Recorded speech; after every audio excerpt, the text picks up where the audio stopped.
Chapter 29. Oh, right. Where is he? Annie's voice filled the house before she did. Kitchen. His grandmother didn't even hesitate before she threw him under the bus. How bad is it?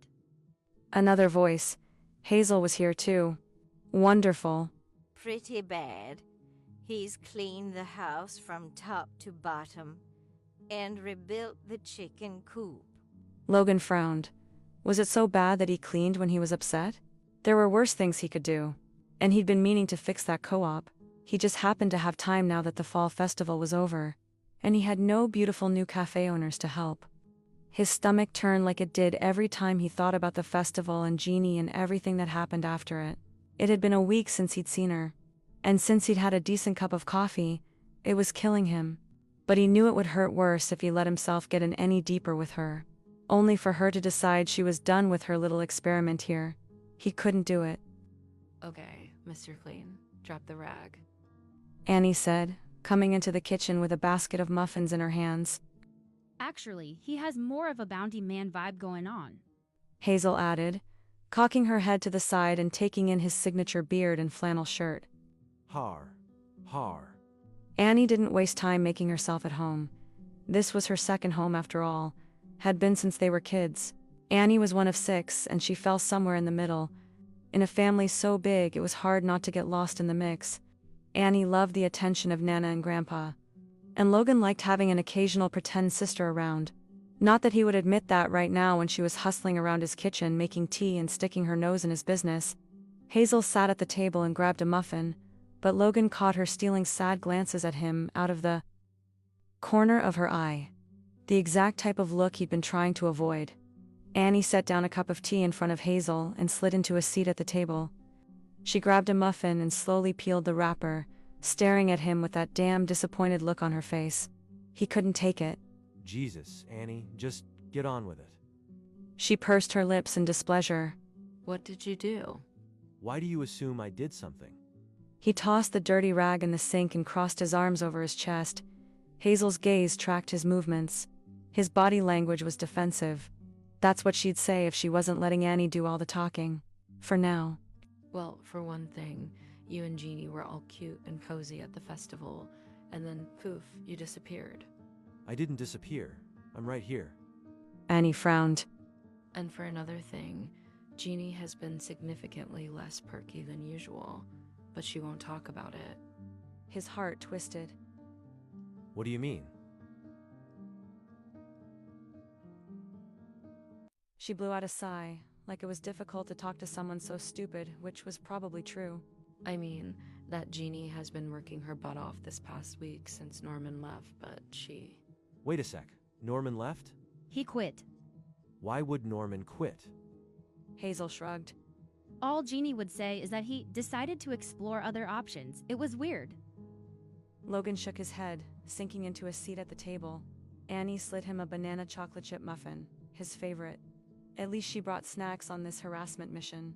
I don't get it. Why would Norman quit and leave? Jeannie in the lurch like that?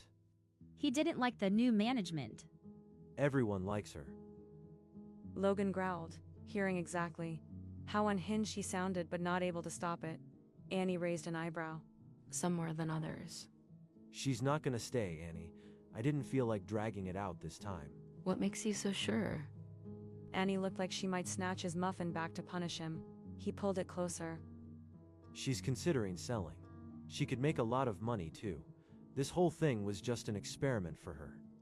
Eventually, she'll get tired of it and go back to her real life. For a small bookish woman, Hazel moved like a freaking ninja.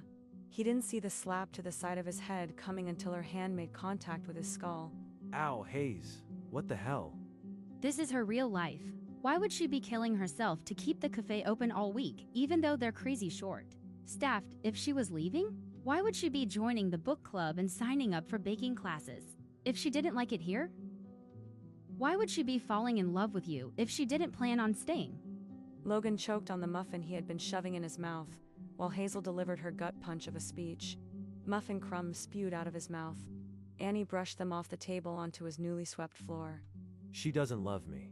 Maybe not yet, Hazel said with a shrug.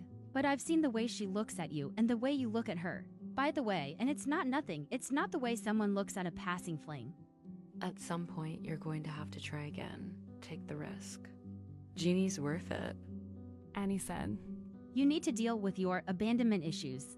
Hazel added, sipping her tea. My what?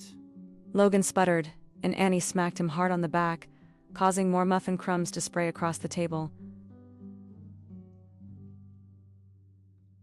Logan, your dad left when you were a baby, your mother died when you were a child, and your one serious, adult relationship ended when she left you.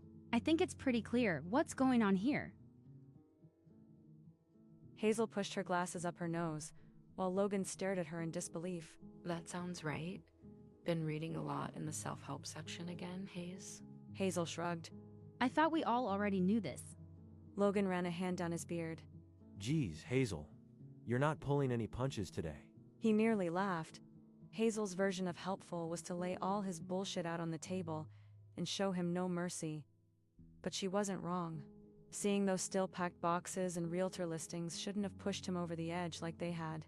He should have at least talked to Jeannie before bolting from her apartment.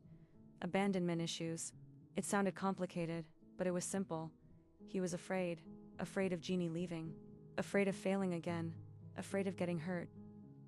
And he'd let that fear guide every interaction he'd had with Jeannie. It made him want to deny his attraction to her.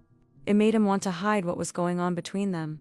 And it made him freak out and jump to conclusions instead of talking to her.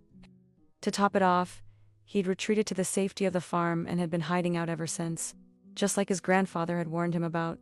And with that string of unsettling realizations, his friends stood from their seats to leave. Annie put their mugs in the sink and Hazel planted a kiss on the top of his head. Good luck. She said with a surprisingly hard pat on the arm.